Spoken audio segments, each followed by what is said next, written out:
Hi, my name is Sridhar Rangayan. I'm the Festival Director of KASHISH Mumbai International Queer Film Festival.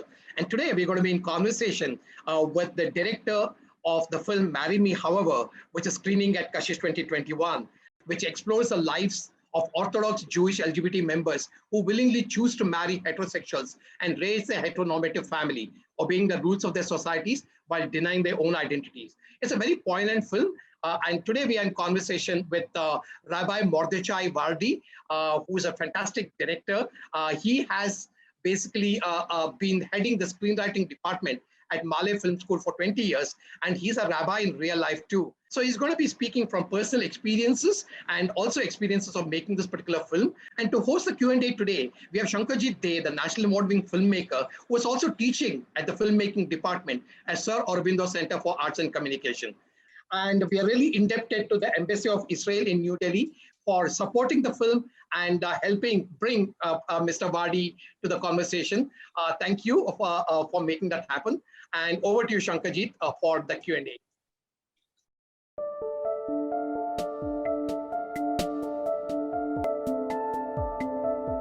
לא הבנתי איזה תכלית יש לחיים שלי אם אני לא מתחתן. אז בשביל מה אני חי? בשביל מה אני נמצא על הכוכב הזה אם אני לא נשוי לאישה? החתונה בשבילי הייתה שלמות. חשבתי שאני אוהב אותה. אני חשבתי שזו המשיכה רומנטית, שכולם מדברים עליה. הוא אומר שמגעיל אותו לגעת בי. כאילו, אפשר לשקר את הרוח, את הגוף אי אפשר לשקר.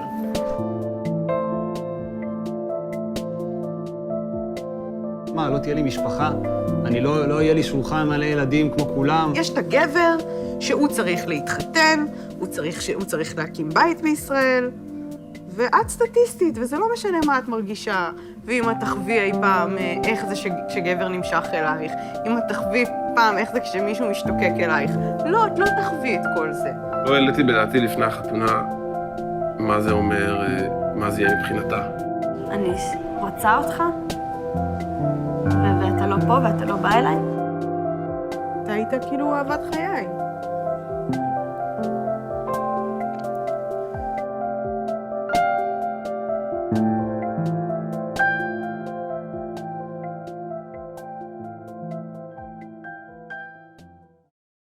Professor Vardi, welcome to this Q&A.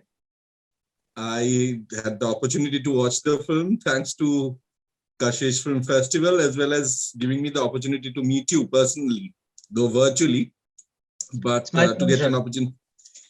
And thank you for a very evocatively named film, Marry Me However.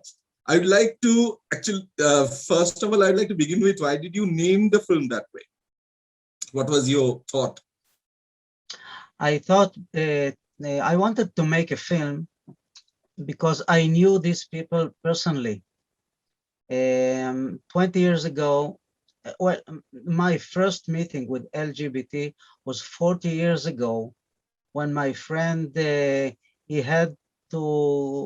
was hospitalized and he had to get a mental cure because he found out that he's attracted to men. He couldn't bear it. It was very hard for him, and until now he has this issue. But 20 years ago, a student of mine, he got married and then divorced and then got out of the closet. And it was very strong for me to see this. And 3 years ago, it happened again. A student of mine who was in screenwriting student, and he was very religious and very talented.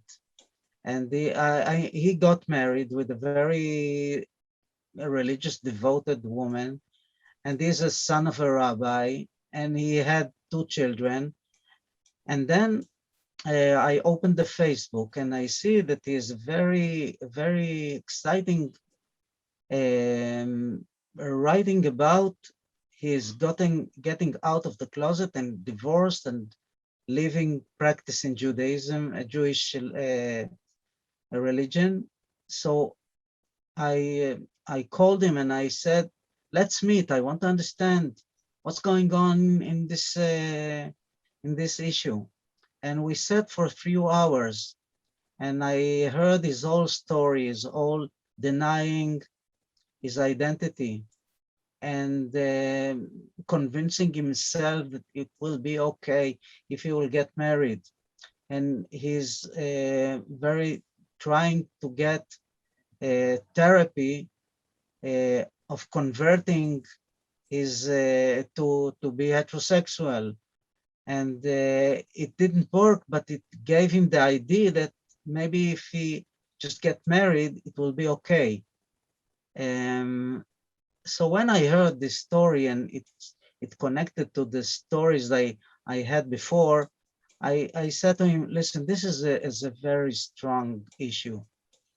And I know that many young religious young people who discover that they are attracted to the same sex are in a big danger, because in the years, all the youngers that I met that discovered, that were religious and discovered that they has this kind of attraction, they all considered suicide.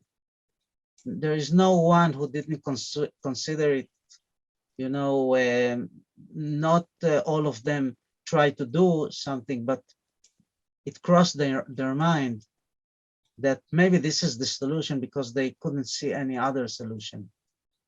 So I told them, listen, we have to tell this story and put it out. And if you come with me, I'm making this movie because I need a personal connection with someone that I can, from him, to go in circles and go and find more characters and the whole story. But I have to start for someone who I know and who I understand his story. That's how I get to make this movie.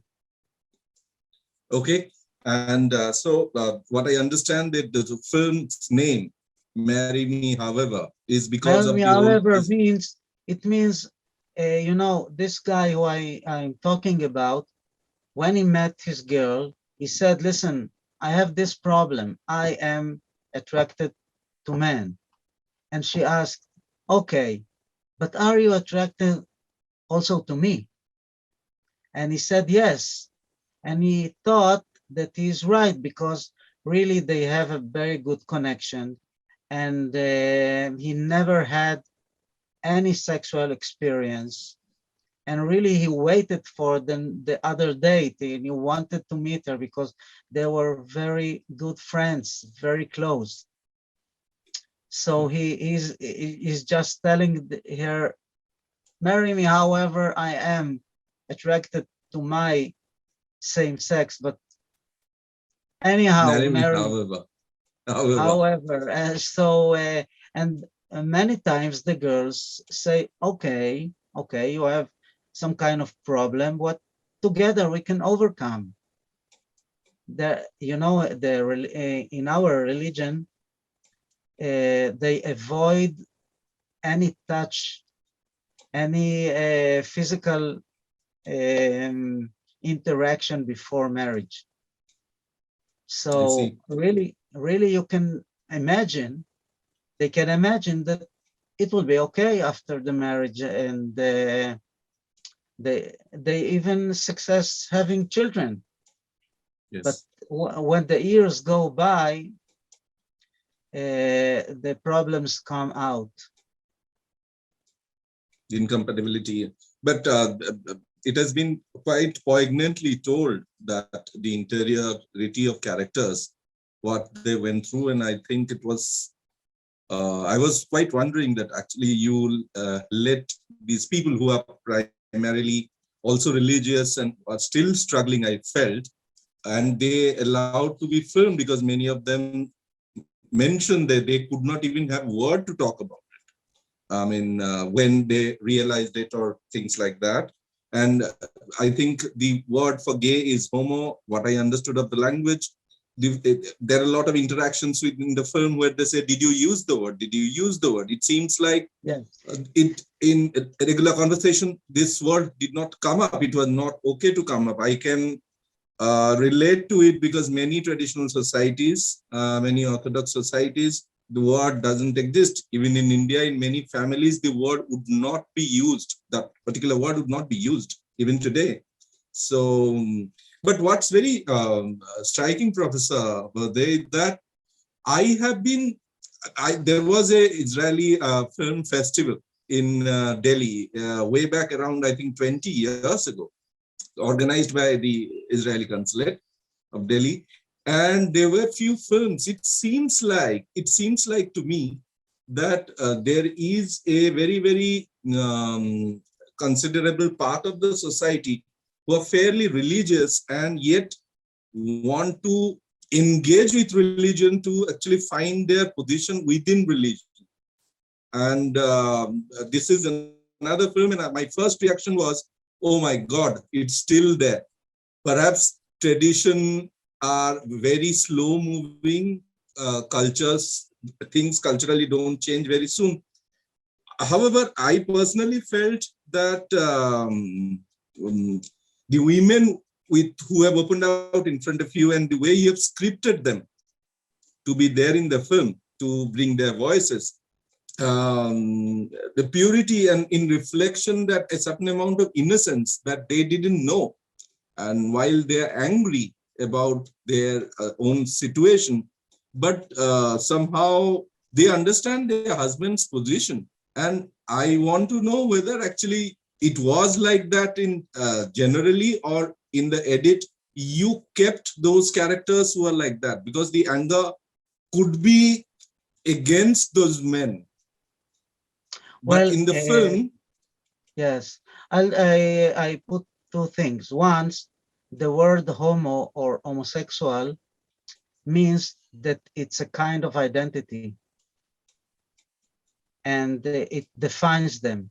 But many religious people want to say that it's hard for them to say that this is an identity. They say, I say that many times the religious people don't want to define someone that he has a homosexual identity. They want to say that it's a pervertive desire, that he have to overcome it. And if you overcome it, like someone say, okay, I am attracted to the wife of my neighbor, so I will not do anything with it. I will overcome and I will go with my wife. So they say, you have to overcome your attraction to men and find a woman and find yourself there. So this is why it's this word is not accepted in many ways. About the woman, I have to tell you that I have after I started to make the film, I discovered that my two daughters, I have 7 children, 5 boys and 2 girls. And my 2 daughters were dating with gay boys when they were looking for a husband. And one of them really was very close, starting to talk about wedding. And he told her, that he is attracted to men, and he was crying and he said, I don't want to live like a gay. I want a family like a Jewish family. And I want to be heteronormative. And she said, well, I couldn't leave him like this in the side of the road. And she was very pity for him, and she didn't understand really the meaning. So she said, okay, we'll try. And my fortune is that she didn't marry him at last. But I asked her, why didn't you share with me this information? Because I'm your father. We were open and talking about everything. And she said, but if we decide to get married and everything would be okay after the marriage, I don't want my parents always to know that my husband is attracted to men, because we arranged it. So she didn't share with me, and just there is another thing. And then she said, well, I didn't know that my daughter was so innocent. She said before she met this boy, and she was searching a husband and looking for who she want to marry. It was not in a list to check if she has sexuality attracted to him. She wanted a nice boy. She wanted a sense of humor. She wanted to be open-minded, but it was not in the list that she will check if she is attracted to him. And after she left him, the other ones she met, it came into the list, because she added really, to her checklist. yes, in the checklist understand. she had also this. But I want to say that really they are innocent, because they really don't have any physical interaction before marriage. So it's something that we have to work on it, because something in our education, it's a red light, you know. Professor Vardi, as you say, I realize how similar it is to the Indian subcontinent. I can say it with a certain amount of responsibility that not only in India, perhaps in the South Asian context, it would be similar, because traditionally men and women, the prospective bride and groom, don't even forget about actually,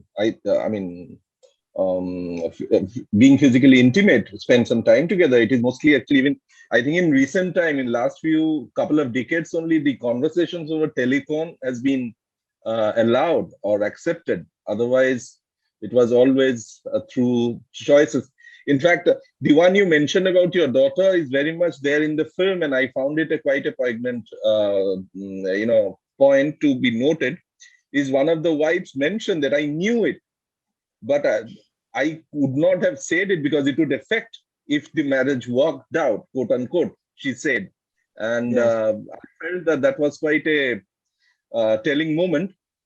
I also like structurally the film, the way you have used the wedding archival material, the video material at the beginning of the film, because what I felt is the precarity of his marriage, the protagonist's marriage, this couple's marriage, was because all the footage, all the rituals that you kept, where actually the guy is not in sure footing in a solid ground.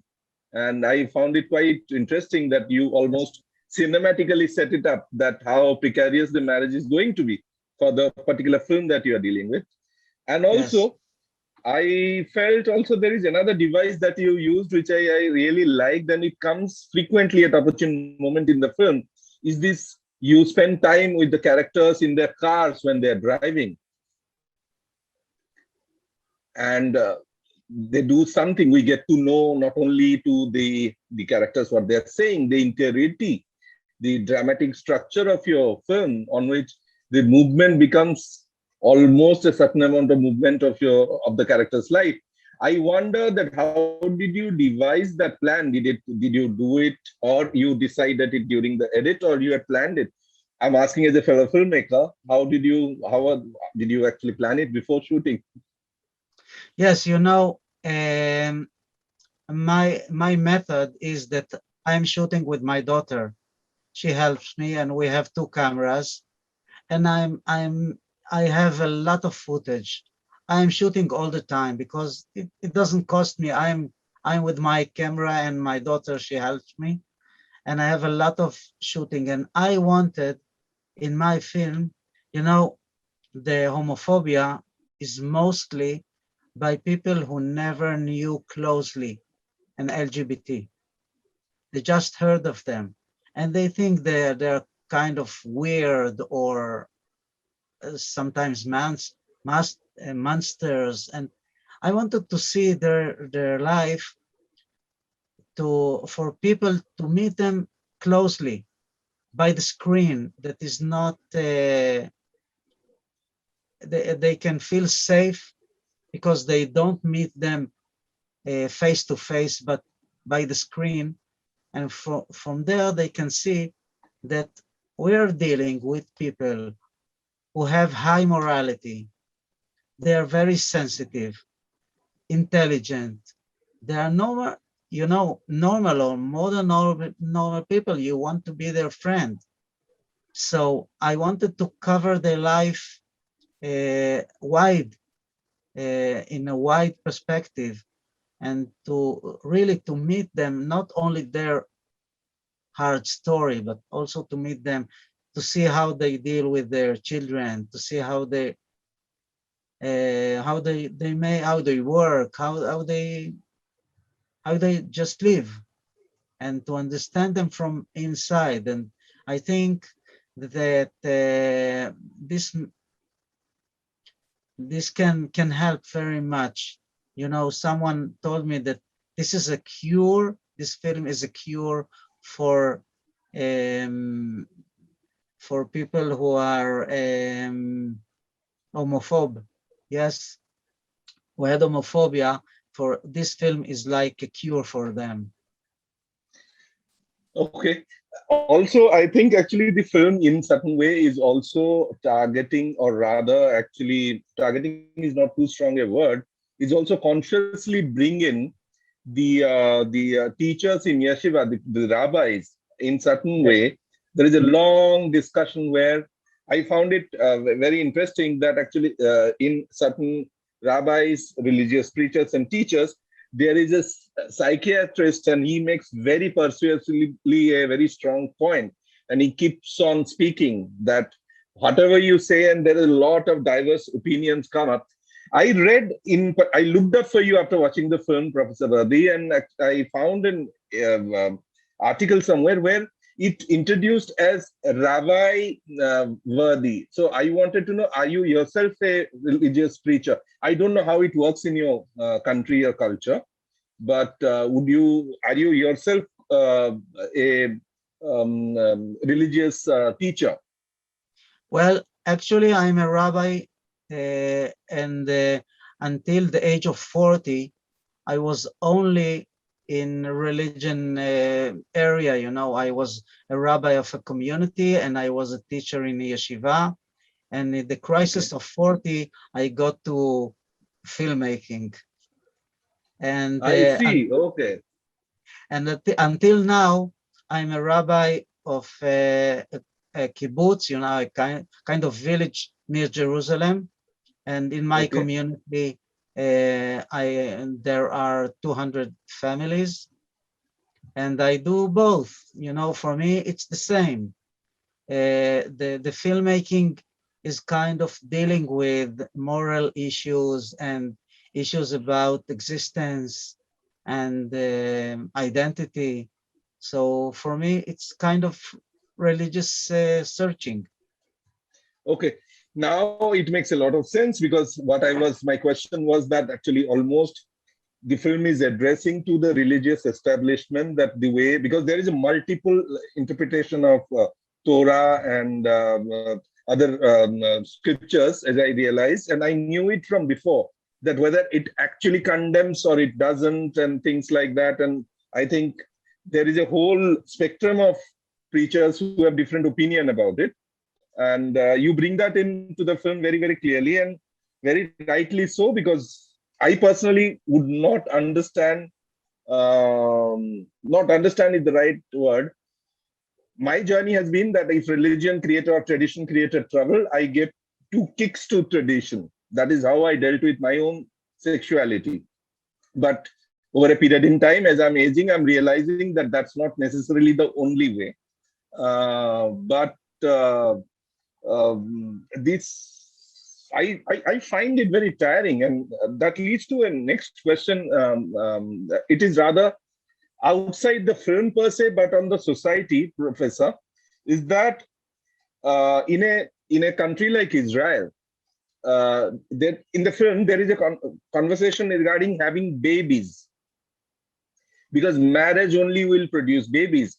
And I see a certain kind of effort by these people, or at least in your film, that all of them want to rear babies as if it is their way of being to the system. is it purely spiritual, or it is also to do with citizenry? Knowing the history of Israel is a question. That is what I'm asking, because it keeps coming in the film. I mean, every characters you have chosen have dealt with this question, and that's their way of negotiating with it, find a balance. Yes, well, I want to say some couple things. The first one, really, I make this film about my community and my people, but it's also universal because anywhere in the world there is homophobia, and in many societies, not even religious, the LGBT are out of the system, and if they want to be accepted as normal, they try to get married, even if they are not religious. But last week, I was in festival in Poland and Krakow, and they say they have the same situation because there they have Christianity, and they said that this film is. They thought it was a very courage of me to make it because the main channel will not show this kind of film because it's too progressive for them. Too provocative. Yes, provocative. Yes, I think I try to make this film the most gently that I can, because I'm not talking about sexuality. And I think that really LGBT is not a matter of sex. It's a matter of emotions. It's a matter of identity. It's a matter of existence, of self. Someone can accept himself as he is, and society is a challenge for society to accept this kind of people that are not like everyone. So I think this is the ultimate other. If the society can accept the LGBT, they can accept everyone, because they are on the limit. They are threatening us in our very sensitive place of sexuality. And they are asking us a question about our identity and our connection to ourselves. So I think this is a universal issue. Really, I want to bring the rabbis and to hear everyone says something else, because really, according to religion, there's no place for this kind to accept this kind of life.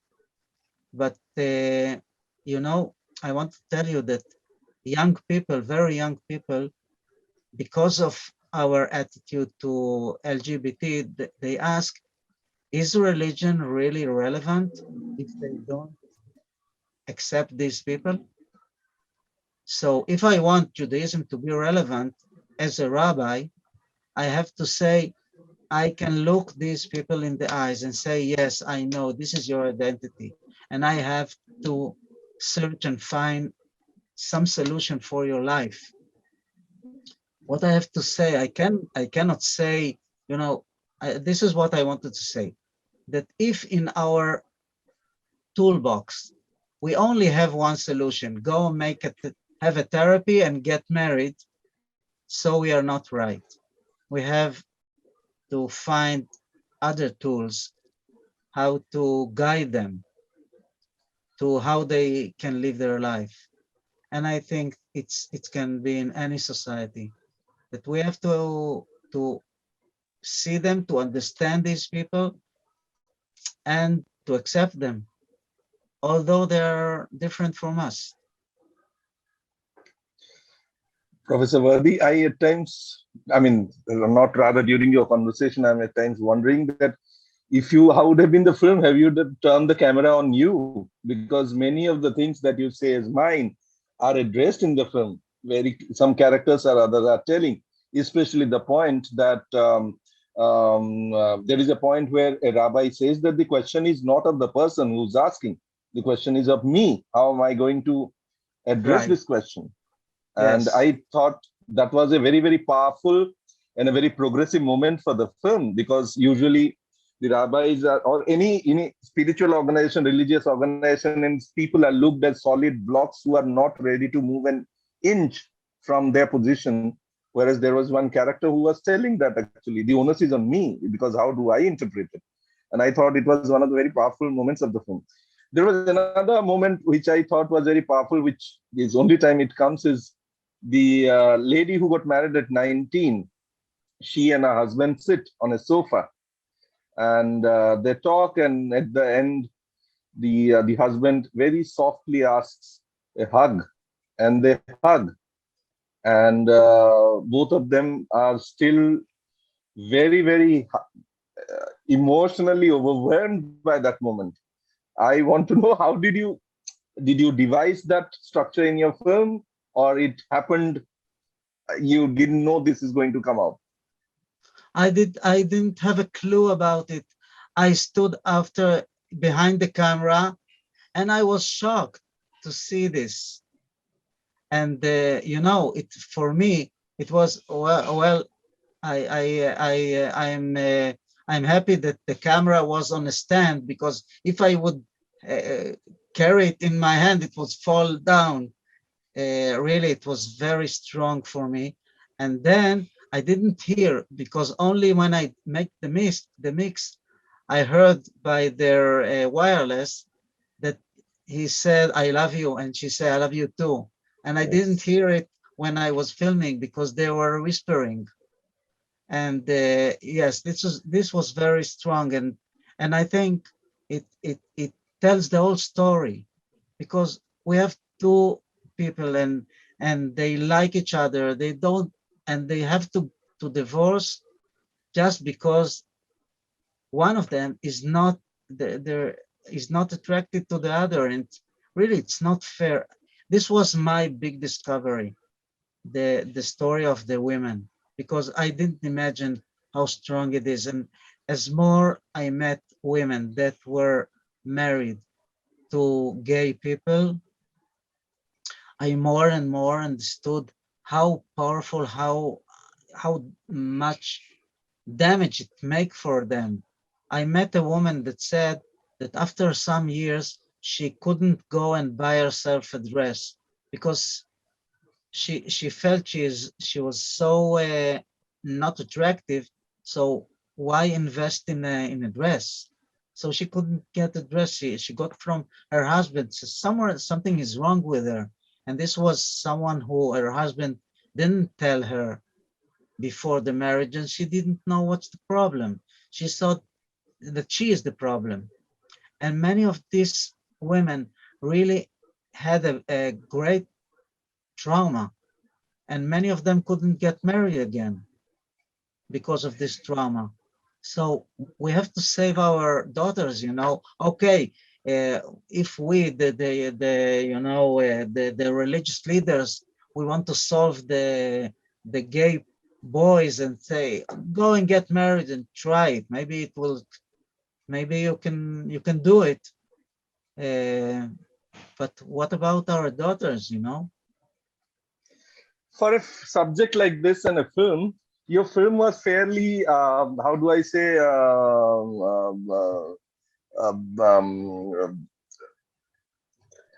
this topic can become quite a sordid tale and a very painful tale, but the way you have kept your film fairly positive is because of certain intersections you do at certain moments in the film's narrative. For example, there is this boy, a young boy, who's telling in the group that his mother chose to live with another woman. And he goes on very, very candidly, he narrates his story, that he was dealing with whether to say it, how to say it, and his brother writes a whole Facebook article and things like that. I thought as a device to keep the film to overall, now that I understand what you want to do, such devices were very, very, I would say, very, in filmic terms, in scripting term, as you would understand, Professor, very smart devices you used, because they are very, very clear, carefully kept through the film to retain the energy as positive. I wanted to share my observation with you so that I get to know, was it deliberate or, but with your conversation, I think I get my answer. There is another dichotomy I see with Israel as a society as a whole. We from outside, we think that the Tel Aviv Pride Festival seems to be the most progressive expression of LGBT identity, whereas underneath simmers these poignant stories of individual human life. So what is your view as a filmmaker, as a parent, also a person of your age, as well as an ex-rabbi? How do you see this? Because unless we see your film, if we go by only the imagery of Tel Aviv Pride March, then it would seem that Israel is everything is all right on inclusion. Well, you can see that I didn't film in Tel Aviv. I filmed only in Jerusalem. Yes, I see that. It's another kind of Pride March. You know, it's something else. It's like people are saying, accept us, we are human beings. There are no naked people dancing on tracks, you know. It's very, very, modest. And they're just marching and dancing and they're holding this, but not bringing out any sexuality in Jerusalem. It's another kind of occasion. But in Tel Aviv, yes, it is. But you know, in Israel, we are very, very different societies. It's very divided because some are very religious and some are seculars, and we came to Israel from all over the world. You know, we are all immigrants, so we have all the kinds. So I cannot say that everything is okay. We have a long way to go. Yes, Professor. I also actually, because I wanted, the film is such that I wanted to crave to know more about the society. For example, when these boys are growing up and come to terms with their sexuality and gone through all that, they are choosing their partners. I feel that if I relate it to Indian society, when they are choosing each other, there is a certain amount of commonality between cultural background of choosing a partner between man and woman when young age, whether your parents are choosing for you or you are there in a kibbutz, so you might actually choose somebody from similar background. Whereas as a gay man, your choice becomes lesser. Thus, you have to go diverse. So there are new dimensions must have been dealt with as far as class, as far as ancestry, as far as academic quality, qualification, age, and I would like to know more. Maybe that's subject for another film. But I want to come to another point. It is very clear that the film has been very reflexive for you. How was been you mentioned that your daughter has was also part of the film. Have you and your daughter discussed actually what has been your experience after the filmmaking is over?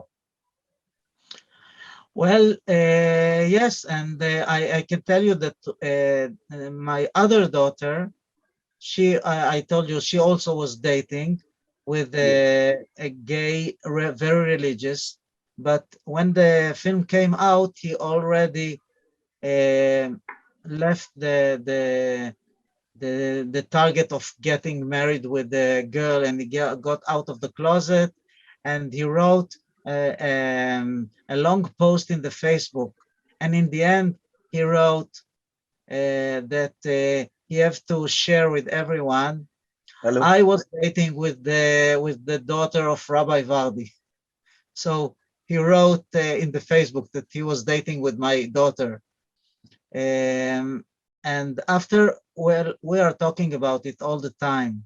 And also I can tell you that the young people in my community, even age of 12 and 15. They wanted to talk, they want to hear from me about this issue of LGBT. And I think that it's very important in a very, I think in a very young age to talk with them about it, because otherwise they see it in the internet and they don't have answers. So it's better to talk with them and many times to relax, to get them to relax, because many times they're just are afraid that they are something like this, and they have to have somebody to talk with if they feel something like this.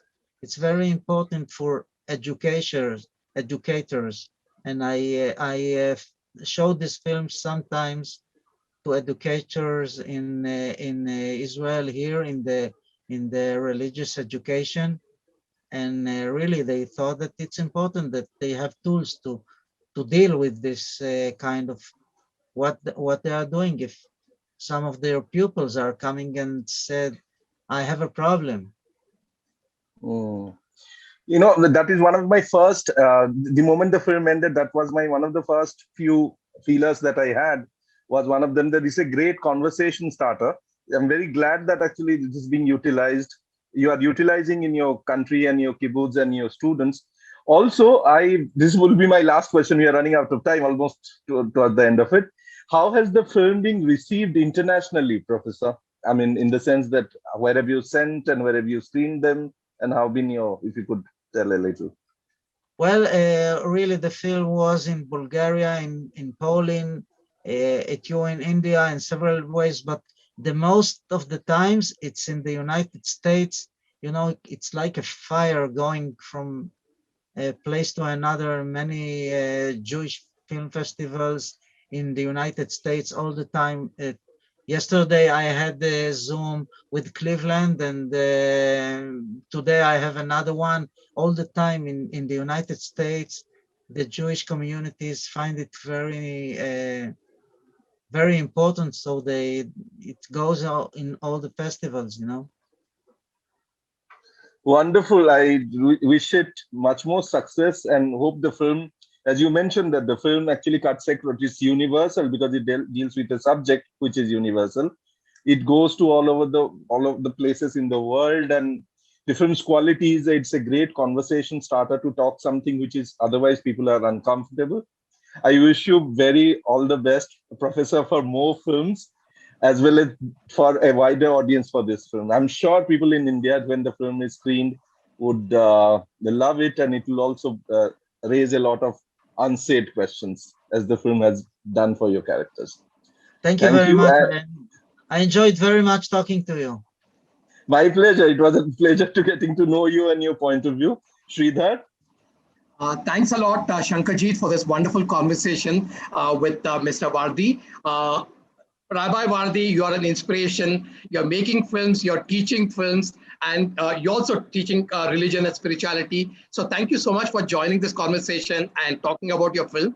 And as Shankhajit said, this film resonates a lot with the Indian audiences because culturally, I mean, India still is still deeply rooted with this religion, and the religious heads dictate what the community and the societies has to do. And they usually prescribe marriage with partners of the other sex. And that's been the case. But this film is going to be an eye-opener. So all of you have seen this particular conversation here. Please put your questions for Dr. Vardi, Professor Vardi here, and I'll make sure he sees this and replies to you. And there's one more week of Kashish Film Festival still remaining. So please grab your weekend passes at mumbaiqfs.com and see you there at the film festival. Thank you so much, Rabbi Vardi and Shankhajit, for this wonderful conversation. Thank you very much.